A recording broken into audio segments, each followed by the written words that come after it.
నమస్తే, నేను మీ జాకిర్ హుస్సేన్. ప్రస్తుతం మనతోటి స్టూడియోలో సీనియర్ జర్నలిస్ట్ సిఎస్ రావు గారు ఉన్నారు. వెల్కమ్ చెప్పేద్దాం. హాయ్ సార్, నమస్తే.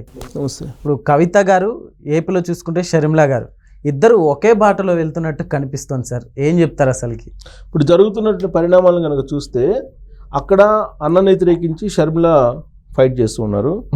తెలంగాణలో అన్నను వ్యతిరేకించి కవిత గారు ఇప్పుడు ఫైటింగ్లో దిగారు.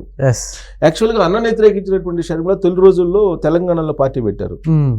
వైఎస్ఆర్ తెలంగాణ పార్టీ పెట్టారు. ఆవిడ పెట్టి తెలంగాణ ప్రాంతం అంతా కూడా ఆవిడ పర్యటించారు, పాదయాత్ర కూడా చేశారు. కానీ తెలంగాణ సమాజం ఆవిడని యాక్సెప్ట్ చేయలే. దాంతో ఆల్ ఆఫ్ సడన్ గా పార్టీని వైండప్ చేసింది. రకరకాల కారణాలు వైండప్ చేయడానికి.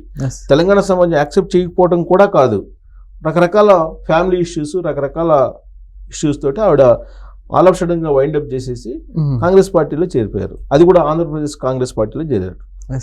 తెలంగాణ కాంగ్రెస్ లో కూడా చేరలా, ఆంధ్రప్రదేశ్ కాంగ్రెస్ లో చేరారు. ఆవిడేమని చెప్పారు, నేను ఇక్కడ ఆడపడుచుని అని అన్నారు. తెలంగాణ ఆడపడుచుని, నేను తెలంగాణకు వచ్చాను, తెలంగాణలో తెలంగాణ అతన్ని పెళ్లి చేసుకున్నాను, నేను బ్రదర్ అనిల్ని, కాబట్టి నేను తెలంగాణ ఆడపడుచుని, కాబట్టి నాకు తెలంగాణలో హక్కు ఉంది, నేను తెలంగాణలో తెలుసుకుంటానని చెప్పి అన్నారు.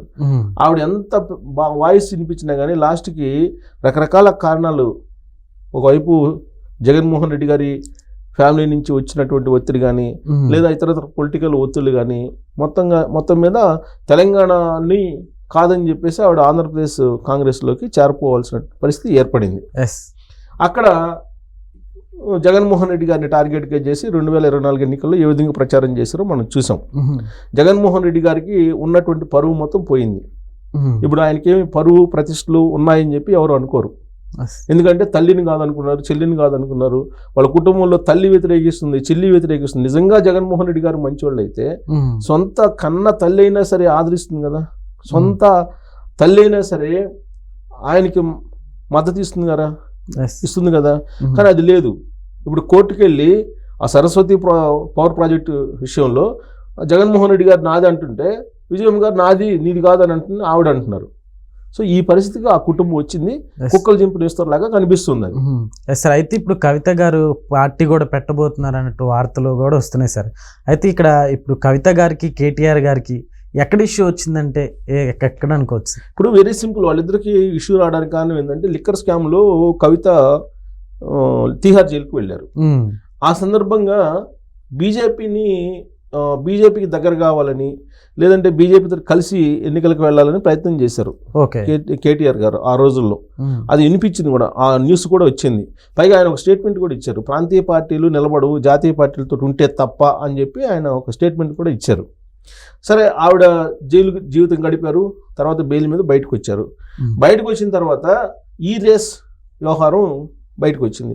ఈ రేస్ అనేది కేటీఆర్ గారి మెడ మీద వేలాడుతుంది ఆ కేసు. ఆయన ఏ క్షణమైనా అరెస్ట్ అయ్యేటువంటి అవకాశం ఉంది. ఎందుకు?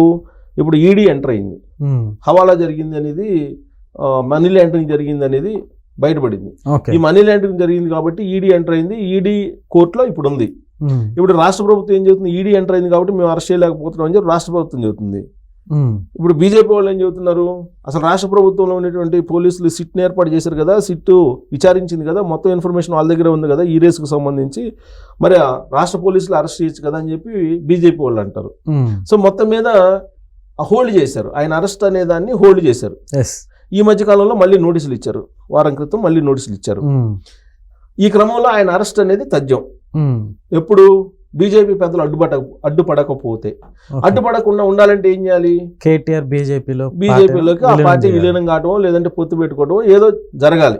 విలీనం అని చెప్పేసి కవిత గారే చెప్తున్నారు కదా, బీజేపీలో విలీనం కాబోతుంది బీఆర్ఎస్ పార్టీ అని చెప్పి. సో అందుకే ఆవిడ లేఖ రాయటం జరిగింది. ఆ లేఖలో ఉన్న సారాంశం కూడా అదే.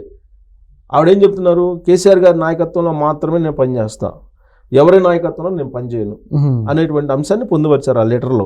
అంటే దాని అర్థం ఏంటి, కేటీఆర్ గారికి బీఆర్ఎస్ పార్టీ పగ్గాలు అప్పచెప్పబోతున్నారు అనేది ఒకటి. రెండు, బీఆర్ఎస్ పార్టీని బీజేపీలో విలీనం చేయబోతున్నారు అనేది రెండోది. అంటే ఈ రెండు ఇష్టం లేదు ఆవిడకి. కేటీఆర్ గారికి బీఆర్ఎస్ పార్టీ పగ్గాలు అప్పచెప్పడం ఇష్టం లేదు, బీఆర్ఎస్ పార్టీని బీజేపీలో విలీనం చేయటం లేదా పొత్తు పెట్టుకోవడం అనేది కూడా ఇష్టం లేదు. అది చేయకపోతే కనుక కేటీఆర్ గారు అరెస్ట్ అయ్యే అవకాశం, జైలుకి వెళ్ళాల్సిన పరిస్థితి, తిహార్ జైలుకి.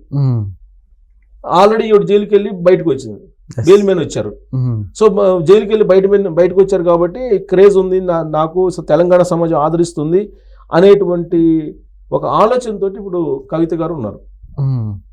సో ఈ మధ్యకాలంలో రేవంత్ రెడ్డి గారు కూడా ఏమన్నారు, కేటీఆర్ గారు కూడా జైలుకి వెళ్తారు, జైలుకి వెళ్ళిన వాళ్ళందరూ ముఖ్యమంత్రి అయితే కనుక ఒకవేళ ఆ సెంటిమెంటే పనిచేస్తే ముందు జైలుకి వెళ్ళింది కవిత కాబట్టి కవిత సీఎం అవుతుంది అని చెప్పి ఆయన కూడా కామెంట్ చేశారు. సరే అది వ్యంగ్యంగా చేశారు, ఇంకో రకంగా చేశారు పక్కన పెడితే ఆయన కూడా తన అభిప్రాయాన్ని వ్యక్తం చేశారు. కవిత గారి నిజంగా ఫస్ట్ బ్లెస్సింగ్స్. అదే తెలంగాణ సమాజం ఇప్పుడు ఆవిడ జైలుకి వెళ్ళి వచ్చిన తర్వాత తన వైపు చూస్తుంది అనేటువంటి అభిప్రాయంతో ఆవిడ ఉన్నారు. సో ఇలాంటి పరిస్థితుల్లో 25 సంవత్సరాలు టీఆర్ఎస్ పార్టీ ప్లేనరీ జరిగింది. ఆ సందర్భంగా కేటీఆర్ గారి హోర్డింగ్స్, కేసీఆర్ గారి హోర్డింగ్స్ తప్ప ఇంకెవరికి కనపడలా. హరీష్ రావు కనపడలేదు, కవితది కూడా కనిపించలే. పర్టికులర్గా బీఆర్ఎస్ పార్టీ అంటే ఆ కలగొండ ఫ్యామిలీకి సంబంధించిన పార్టీ అనేది అందరికీ తెలుసు. సో టీఆర్ఎస్ పార్టీ అని అంటే అప్పుడు టీఆర్ఎస్ ఉన్నప్పుడు అయితే తెలంగాణ పార్టీ అనే ఒక సెంటిమెంటు అటాచ్ అయ్యి ఉండేది. ఇప్పుడు బీఆర్ఎస్ పార్టీ అనగానే వాళ్ళ సొంత పార్టీ అన్నట్టుగా అయిపోయింది అది. సో దాంతో అసలు అక్కడ ఓన్లీ కేసీఆర్ కేటీఆర్ హోర్డింగ్స్ తప్ప ఎవరు లేవు అని అంటే రాబోయేటువంటి రోజుల్లో బీఆర్ఎస్ పగ్గాలు కేటీఆర్ గారికి అప్పచెప్పబోతున్నారు అనేది బహుశా సంకేతం వచ్చి ఉండొచ్చు. అందుకే లెటర్ రాశారు ఆవిడ. లెటర్ రాసి అన్ని విషయాలు కూడా పొందుపరిచారు. ఈ హోర్డింగ్స్ సంబంధించిన అంశం కానీ, లేదంటే బీజేపీ మీద ఆ వేదిక మీద మాట్లాడకపోవడం కానీ, ఇవన్నీ ఆవిడ ఆ లెటర్లో పొందుపరిచారు. పొందుపరిచి ఒక రకంగా చెప్పాలంటే ఆవిడ బీఆర్ఎస్ పార్టీకి ఎదురు తిరిగారు, లేదా కేటీఆర్ నాయకత్వాన్ని వ్యతిరేకిస్తున్నారని చెప్పి అనుకోవాలి. ఇప్పుడు జగన్మోహన్ రెడ్డి గారిని నాయకత్వాన్ని, జగన్మోహన్ రెడ్డిని ఏ విధంగా అయితే షర్మిల గారు వ్యతిరేకిస్తున్నారో సేమ్ ఇక్కడ కూడా ఈ కవిత గారు వ్యతిరేకిస్తున్నారు. అంటే సేమ్ వీళ్ళిద్దరూ ఒకే బాటలో ఉన్నారు. ఇప్పుడు మరి కవిత గారు ఏం చేస్తారు, షర్మిల గారి లాగా పార్టీ పెడతారా? పార్టీ పెట్టడానికి అడుగులు వేస్తున్నారు. ఇప్పుడు తెలంగాణ జాగృతి అనేటువంటిది సంస్థ ఉంది. ఆ సంస్థనే రాజకీయ పార్టీ కింద మార్చి ప్రజల్లోకి వెళ్ళాలనే ఆలోచన చేస్తున్నారని తెలుస్తుంది. ఒకవేళ అదే జరిగితే కనుక షర్మిల గారు ఫెయిల్ అయినట్టు ఈవిడ ఫెయిల్ అవుతారని చెప్పలేము. ఎందుకంటే ఆవిడ పందా వేరు, ఈమె పందా వేరు. ఆవిడ ఇచ్చినటువంటి పందా మొత్తం ఫ్యాక్షన్ నేపథ్యంతో కూడినటువంటి బ్రదరు, ఫ్యాక్షన్ నేపథ్యంతో కూడినటువంటి తండ్రి, ఫ్యాక్షన్ నేపథ్యం ఉన్నటువంటి ఫ్యామిలీ.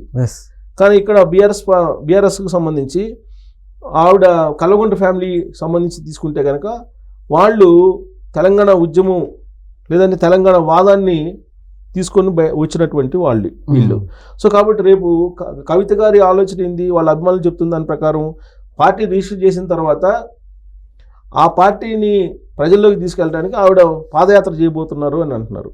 ఇప్పుడు పాదయాత్ర చేస్తే కనుక షర్మిల గారిని ఆదరించినటువంటి విధంగా ఇక్కడ ఆదరిస్తారా లేదంటే వ్యతిరేకిస్తారా?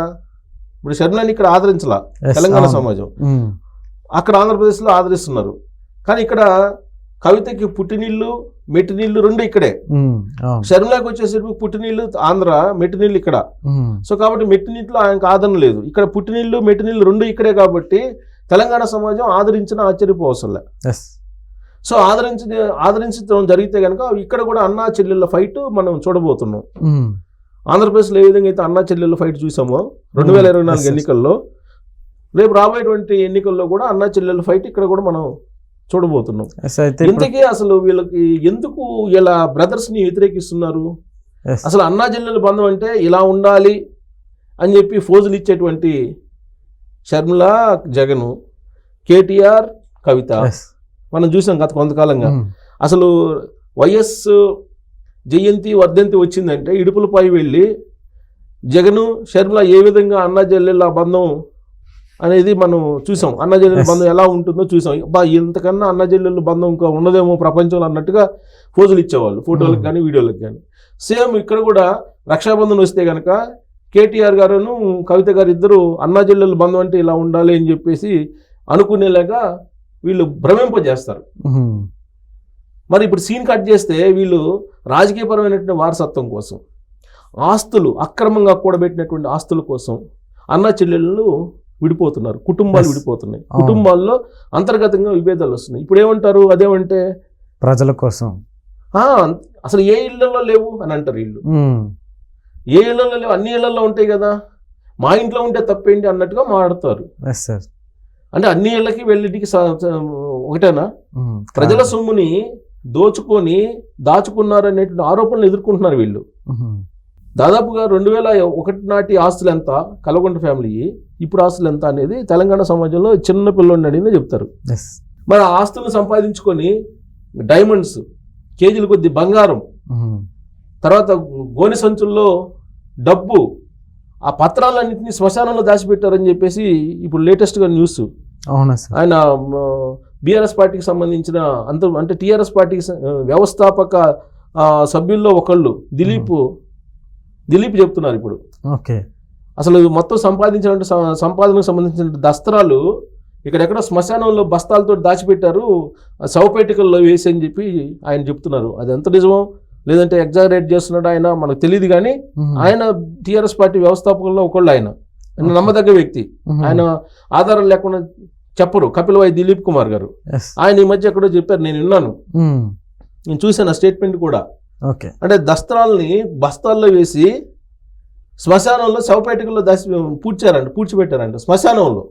అంటే ఎవరికి రానటువంటి ఐడియా అది. సో ఆ స్థాయిలో వీళ్ళు చేశారండి. ఇప్పుడు యాక్చువల్గా BRS party, YSR Congress party ఒకటే, వేరు కాదు, ఒకే తానులో ముక్కలు. అందుకే కేసీఆర్ గారు అక్కడ జగన్మోహన్ రెడ్డిని ముఖ్యమంత్రి చేయడానికి అన్ని విధాలా సహకరించారు 2019లో. అలాగే 2023లో మూడోసారి ముఖ్యమంత్రి కావడానికి కేసీఆర్ గారికి అన్ని రకాలుగా సహకారం అందించారు జగన్మోహన్ రెడ్డి గారు. ఇక్కడ పెద్దిరెడ్డి రామచంద్రారెడ్డి, చెవిరెడ్డి భాస్కర్ రెడ్డి గారు వచ్చి మొత్తం ఎలక్షన్లు పర్యవేక్షించారు 2023 ఎన్నికలప్పుడు. అంటే వీళ్ళిద్దరూ ఒకటే, ఈ రెండు పార్టీలు ఒకటే. ఈ రెండు కుటుంబాల నేపథ్యం కూడా ఇంచుమించుగా ఒకటేగా కనిపిస్తూ ఉంటాయి. ఇప్పుడు అన్నాజల్లీల మధ్య వచ్చినటువంటి విభేదాలు ఏవైతే ఉన్నాయో ఇవి కూడా సిమిలారిటీ కనిపిస్తున్నాయి. సార్, అయితే ఇప్పుడు కవిత గారిని తెలంగాణ ప్రజలు ఆదరిస్తారంటారు సార్? నెక్స్ట్ ఒకటి మాత్రం వాస్తవం, ప్రకృతి అనేది చూస్తూ ఉండదు. ప్రకృతి ఏం చేయాలో అది చేస్తుంది ఫస్ట్ ఆఫ్ ఆల్. తర్వాత ఈ మొత్తం హోల్సేల్ మనం చూస్తే తెలుగు రాష్ట్రాల్లో క్లుప్తంగా చెప్పాలంటే మహిళలు సమభాగం, ఆకాశంలో సగం, ఇవన్నీ చెప్తుంటారు కదా చాలామంది. మహిళలు పురుషుల కంటే తక్కువేం కాదు ఇవి చెప్తుంటారు కదా. మహిళలు సక్సెస్ అయ్యారు అనేది తెలుగు రాష్ట్ర చరిత్రలో ఉందా? ఎన్టీ రామారావు గారు ఉన్నారు, ఎన్టీ రామారావు గారి తర్వాత లక్ష్మీపార్వతి గారు ఆ పార్టీని నడపాలనుకున్నారు, నడపలేకపోయారు కదా. నడపలేకపోయారు కదా, అసలు ఆదిలోనే అయిపోయారు కదా. ఇప్పుడు వైఎస్ఆర్ కాంగ్రెస్ పార్టీలో షర్మిల పరిస్థితి ఏంటి? విధులైన పరిస్థితుల్లో ఆ పార్టీ నుంచి బయటకు వచ్చారు కదా, బయటకు వచ్చి ఆవిడ ఫెయిల్ అయిపోయారు కదా. ఇప్పుడు కేటీఆర్ గారికి ఆ పార్టీ బాధ్యతలు అప్పచెప్తున్నారు బీఆర్ఎస్ పార్టీ. కవిత బయటకు వచ్చి కొత్త పార్టీ పెట్టుకుంటారు, సమాజంలోకి వెళ్తారు. సమాజంలోకి వెళ్ళిన తర్వాత కవితని ఎన్ని రకాల అబోస్పాలు చేయాలో అన్ని రకాలుగా అబోస్పాలు చేస్తారు. సో కవిత కూడా బహుశా నేను అనుకోవటం మహిళా సమానత్వం గురించి అందరూ సమాజం మాట్లాడుతున్నది, కానీ బట్ కవితకు కూడా లాస్ట్కి చేదు అనుభవం మిగిలిద్దని నేను అనుకుంటున్నా. కారణం ఏంటంటే మనది పితృస్వామ్య దేశం. అంటే మగపిల్లలకు పుట్టినటువంటి పిల్లలకు ఉండేటువంటి ప్రాధాన్యత ఆడపిల్లలకు పుట్టినటువంటి పిల్లలకు ఉండదు. అసలు ఆడపిల్లలకు ఒక్కసారి పెళ్లి చేసిన తర్వాత చాలామంది తల్లిదండ్రులు పట్టించుకోరు ఆడపిల్లల్ని. మగపిల్లలే వాళ్ళ వారసులు అని భావించేటువంటి సమాజంలో మనం ఉన్నాం. కాబట్టి మహిళల్ని ఆదరించేటువంటి పరిస్థితి ఈ సమాజానికి ఇప్పటికైతే లేదు. అలాంటి పరిస్థితి వస్తే కనుక అప్పుడు సమానత్వం గురించి మనం మాట్లాడుకోవచ్చు. కాబట్టి రాబోయే రోజుల్లో కవిత సక్సెస్ అవుతారని అంటే మనం ఉండేది పితృస్వామ్య దేశం కాబట్టి అంత ఈజీ కాకపోవచ్చు అనేది నా వ్యక్తిగతమైన observation. Okay sir, thank you.